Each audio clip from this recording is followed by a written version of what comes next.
I said, I can't move. I said, there's a shock going through my whole body. I can't feel anything, man. I still remember the day I was in the film room watching film, and I was watching the California Bears, and my defensive backs coach, Larry Slade, came in the room. He said, Inky Johnson, I got some good news for you. And I dropped the clicker, and I said, Coach, what is it? He said, son, you're a projected top 30 draft pick. He said, all you have to do is play these next 10 football games. You're an automatic multimillionaire. I ran out of the room. I got on the phone. I called my mother and my grandmother. I said, listen. I said, after this season, our lives are about to change forever. And little did I know our lives were really about to change. The first game we come out, play against California Bears, I get an interception, we shut them down, we get the victory. Second game, we're playing against Air Force. It gets late in the game, found ourselves in a dogfight. And I approach the tackle like I approach any other tackle. And the way I'm approaching it, either I'm going to knock you out or you're going to knock me out. I'm 165 pounds. I can't play with anybody. But at the point of contact, when I hit this guy, something different happened that had never happened to me before in my life. I hit him, and it seemed as if every breath in my body left. My body went completely limp. I fell to the ground. I blacked out. I looked at the doctor because I couldn't feel my right arm. They had poked me with all type of needles. Inky, can you feel this? Can you feel? I couldn't feel a thing. They took me back. They ran the CAT scans, and they rolled me back into my room, and I'll never forget it. All in about a 15-second time frame, I was lying there in my bed. My father, he went to take a step in, and he looked at me, and he said, son, I can't do it. And he walked out. My mother, she came in. She was running. She kissed me on my forehead. She said a prayer. She said, Ink, everything is going to be okay. And she ran out. And as soon as my mother stepped outside of the room, the doctor rushed in from the opposite side, and he said, hey, get in here. We got to rush this guy back to emergency surgery. He's about to die. I said, what? I said, my mom just told me everything is going to be okay. He said, son, what happened? You have busted up subclavian artery in your chest. You're bleeding internally. Have to rush you back and take the main vein out of your left leg and plug it into your chest in order to save your life. And when I woke up from recovery, the same doctor was standing over me. He said, Inky, I have some good news and some bad news for you. I said, you got some bad news for me? After telling him I was about to die, I'm still alive. How bad can it get? I'm still here. He said, the good news is, son, we saved your life. I said, thank you, sir. He said, the bad news is you have nerve damage in your right shoulder. You probably can never play the game of football again in your life. I said, Doc, no disrespect, man, but I'm 8 games away.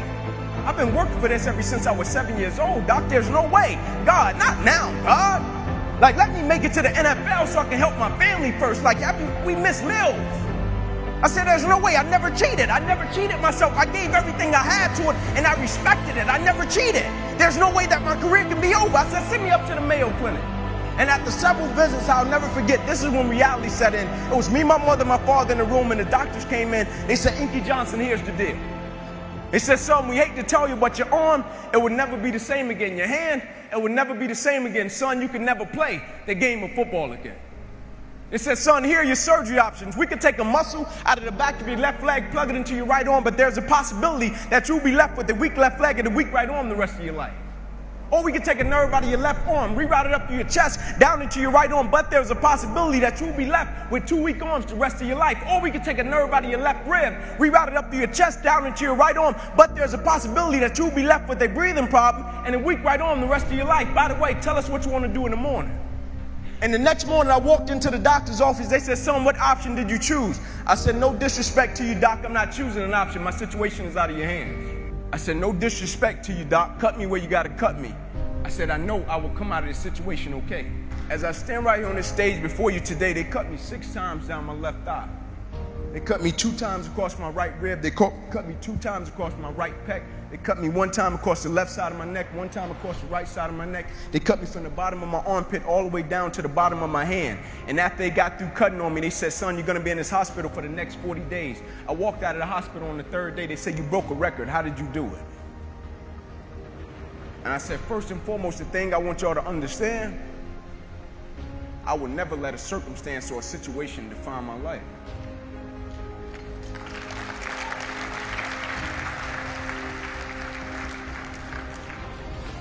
But most importantly, you know what I had invested? I had sweat equity.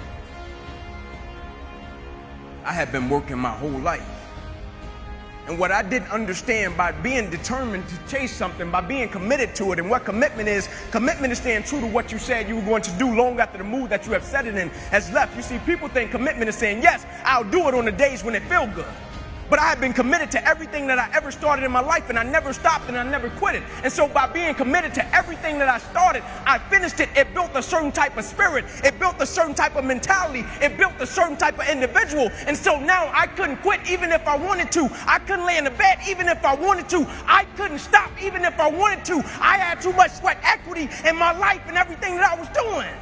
I understood the process is more important than the product. It wasn't about the outcome for me. Whether I made it to the NFL or not, that was inconsequential in God's plan for my life. But I was going to fall in love with that process because I understood by falling in love with that process, it was going to turn me into a machine.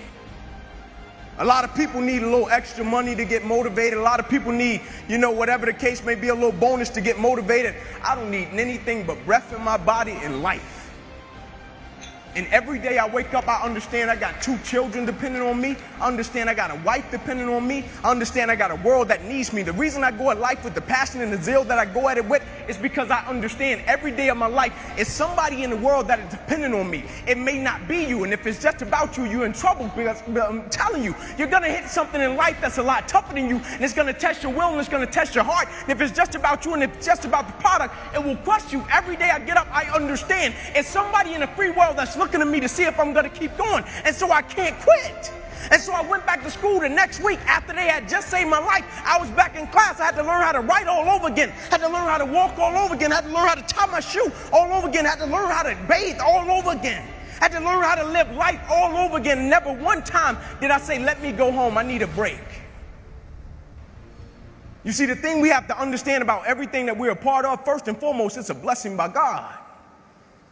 And when it's a blessing, you can't help but to give everything you got to it. My life got saved. I got spared my life.